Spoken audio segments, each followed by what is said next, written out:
how to stop LastPass from autofilling. So there are two ways on how to do this. So first is when you add a new password, and to do that, you simply need to go to the add item here at the bottom right and just simply pick an item right here. So let's say password, and now you just fill up all of these options right here. Then after that, you will need to go to the advanced settings here at the bottom, and you will see the option to disable autofill. So you just simply need to click on the checkbox right there, then just click save right here. So the second option is doing this on a existing password.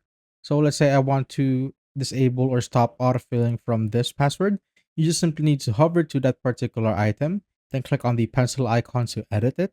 And here on the advanced setting at the bottom, you will see the option of autofill. So you will just simply need to click on that to disable it, to click on the checkbox, then just simply click on save. And as you can see, it was saved right here, success. And that's how you basically stop LastPass from autofilling.